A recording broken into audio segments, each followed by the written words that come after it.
This is Real News Media TV, coverage you can trust. Please like, share, subscribe, and hit the notification bell. Select all for daily news updates. Delivery man charged with murders of Clarendon father and his son. A delivery man of a Tavares Gardens Kingston address has been charged with the murders of a Clarendon father and his 80-year-old son. Rohan Peter has been charged with the April 2022 killing of 46-year-old Thomas James Sr. and 80-year-old Thomas James Jr. Reports are that about 7:45 p.m., the elder James and his son were inside his shop when Peter allegedly entered and opened gunfire, hitting them.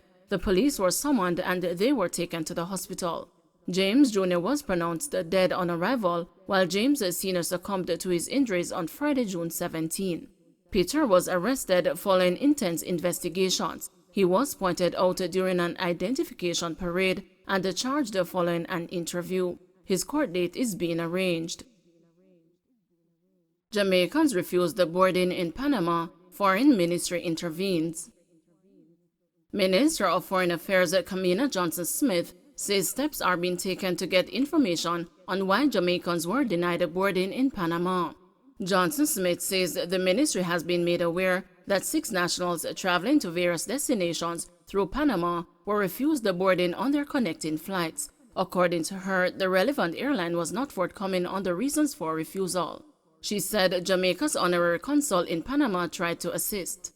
We were advised that the Jamaicans were not being deported, not an immigration issue, but due to the airline's refusal, they were not landed and were required to remain at the airport until the next return flight to Jamaica today, the foreign minister outlined in a series of tweets this morning. The ministry has also started to make inquiries of the Dutch government, as the Jamaicans were next due to travel on KLM to the Netherlands, Johnson-Smith added. Additionally, she noted that Jamaica will also make further inquiries of the Panamanian government on the issue, as well as the alleged conditions in which the Jamaicans were placed at the airport. The affected Jamaicans are being encouraged to lodge formal complaints with the Foreign Affairs Ministry. Murder charge pending against the tenant in stabbing of Manchester landlord. The police in Manchester are moving to upgrade the charge against a man who stabbed his landlord after the senior citizen succumbed to his injuries on Saturday. 30-year-old Toby Clark was charged with attempted murder following the Sunday, July 3 incident. With the passing of 63-year-old farmer Gregory Andrade, the police say preparation is being made to upgrade the charge to murder. The police report that about 12:15 a.m. on the day in question, Andrade was allegedly attacked by Clark in Shudley District, Manchester. Clark reportedly used a knife to inflict 2 wounds to Andrade's head, right hand, and right eye. Andrade was admitted to hospital in an unconscious state following the incident. He subsequently succumbed on Saturday, August 13. 4 Jamaicans deported from Cayman Islands. 4 Jamaicans who are wanted for crimes including murder in their homeland were deported from the Cayman Islands on Friday. According to the Cayman Islands Customs and Border Control, among those deported is Neville P. Butler, who is wanted for murder.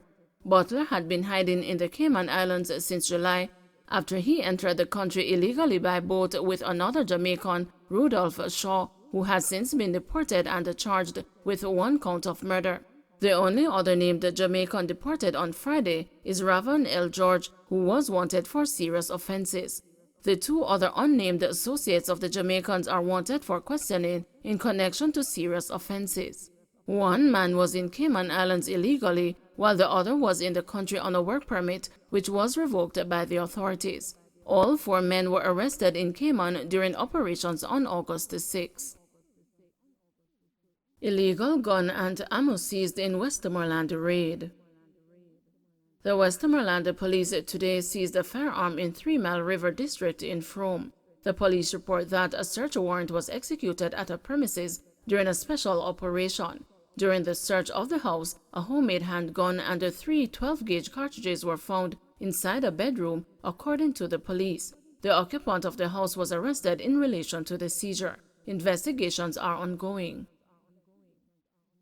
WHO plans to rename monkeypox over stigmatization concerns. The World Health Organization says it's holding an open forum to rename the disease monkeypox after some critics raised the concerns the name could be derogatory or have racist connotations. In a statement, the WHO said it has also renamed the two families or clades of the virus using Roman numerals instead of geographic areas to avoid stigmatization. The version of the disease, formerly known as the Congo Basin, will now be known as Clade 1 or 1, and the West African clade will also be known as a Clade 2 or 2. WHO said the decision was made following a meeting of scientists this week and in line with current best practices for naming diseases, which aims to avoid causing offense to any cultural, social, national, regional, professional, or ethnic groups and minimize any negative impact on trade, travel, tourism, or animal welfare. Numerous other diseases, including Japanese encephalitis, Marburg virus, Spanish influenza, and Middle Eastern respiratory syndrome, have been named after the geographic areas where they first arose or were identified. WHO has not publicly suggested changing any of those names. Monkeypox was first named in 1958 when research monkeys in Denmark were observed to have a pox-like disease, although they are not thought to be the animal reservoir. WHO said it was also opening a way for the public to suggest new names for monkeypox, but did not say when any name would be announced. To date, there have been more than 31,000 cases of monkeypox identified globally since May, with the majority of those beyond Africa.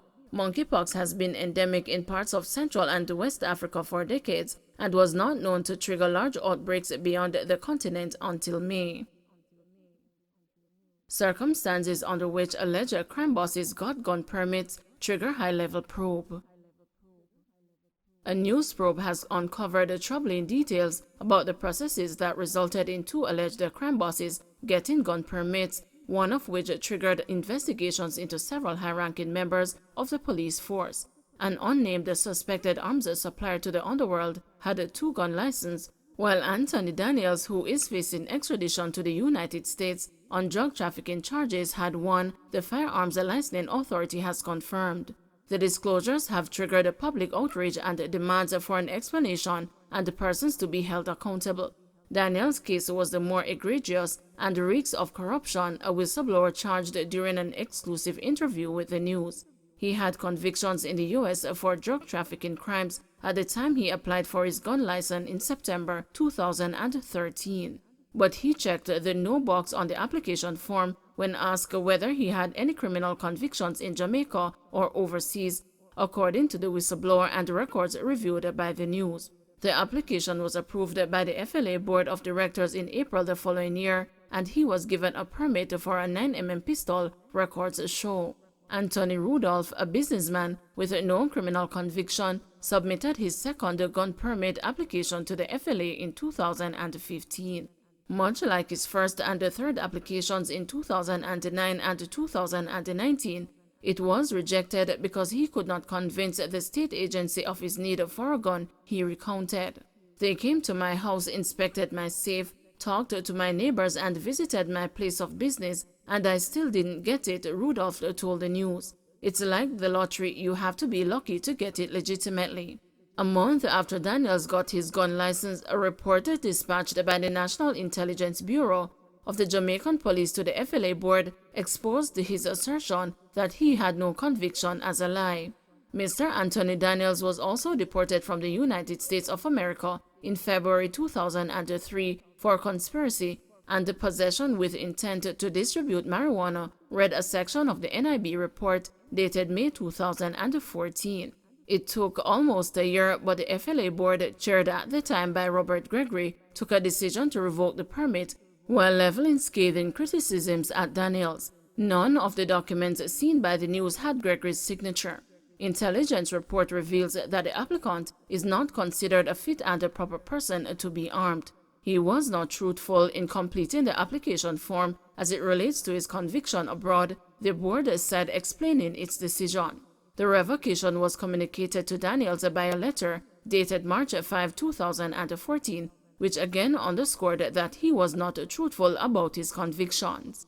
4 days later, according to the whistleblower and the documents seen by the news, The ex-con wrote to the FLA board indicating that he was extremely remorseful for the mistake he made about his convictions and requested that they reconsider their decision to revoke the permit.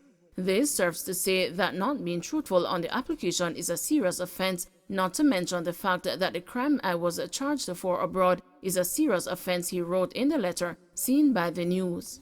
I am fully rehabilitated from my offense abroad, as it is almost 20 years, and I have been a model citizen since that time, he added. The FLA reversed its position and restored the ex-con's gun permit on March 12, 2014 in a decision that was signed by 3 board members, records show. The applicant was interviewed by the board. He was contrite and apologetic for his past history and the concealment of those facts, the board said. He is now considered rehabilitated, and the license previously granted is hereby restored, the directors said, explaining the reversal of their initial decision. Gregory acknowledged that a drug conviction is one of the factors that should disqualify an applicant from getting a gun license. However, the former FLA chairman said with the passage of the time, he had no recollection of the 2 controversial cases. He explained that at the time, the board was approving or revocating nearly 400 permits annually. What I would advise, and I would love to speak to it, is to get the file for the gentleman, because the file tells the whole story, Gregory told the news last week. I know I wouldn't put my signature upon noting that is adverse, he insisted, defending his integrity. Daniels, 50, is one of 4 men who were arrested during a series of pre-dawn operations in July that targeted top-tier players in a transnational drug trafficking syndicate, local law enforcement officials charged. He was held on an extradition warrant from the U.S., where officials say he is wanted for conspiracy to distribute 5 kilograms or more of cocaine and 2 counts of distribution of 5 kilograms or more in the state of Pennsylvania. Daniels has indicated that he intends to challenge the extradition request. The suspected arms dealer's permit for a 9mm pistol was also approved by the Gregory-led FLA board in 2013. He was given a shotgun license in 2015, records show. But according to the whistleblower, the permits were granted mainly because of an intelligence report NIB sent to the FLA that shockingly gave the alleged founder of the St. Elizabeth-based 90s gang a clean bill of health. The high-ranking officer who signed the report is still a serving member of the Jamaica Constabulary Force and is among a number of senior cops who are under investigation because of it, insiders told the news. Several senior personnel in the JCF are being questioned, said one source. According to police reports, the unnamed individual was deported from the U.S. on March 29, 2009, after serving a 2-year prison sentence for drug trafficking crimes, information that should have been captured and maintained by NIB. In addition, local enforcement operatives charged that it is an open secret that he is a very dangerous figure who leads an extensive guns and drug trafficking syndicate and has been on the police radar for over a decade. This was information that was available to NIB that they were aware of at the time they sent his clearance to the FLA, the whistleblower insisted. Shane Darlin, chief executive officer of the FLA, declined to comment for this story, saying there is nothing to add to what he told the country in February. The FLA continues to do what is necessary to purge the system, he said. The FLA boss told journalists during a press conference on February 15 that over 200 people with criminal convictions or adverse traces were granted gun permits between 2014 and 2017. That list included entertainer Jacure and Clint Rennie, the brother-in-law of Dennis Meadows, a former deputy chairman of the FLA. Documents show that Rennie was convicted for possession of cocaine and had his application denied in August 2015 on the basis that he failed to disclose his criminal conviction. But without submitting an appeal or a new application, he was granted a license in June 2016, 3 months after Meadows joined the FLA board. The license was revoked in February 2020. Meadows confirmed that he was part of the board that approved Rennie's license, but said that he had declared at the time that he was related to him. Over 100 of those licenses have already been revoked as part of efforts by the current board and management to clean up the agency, Darlin said then. Don't forget to like, share, subscribe, and hit the notification bell. Select all for daily news updates.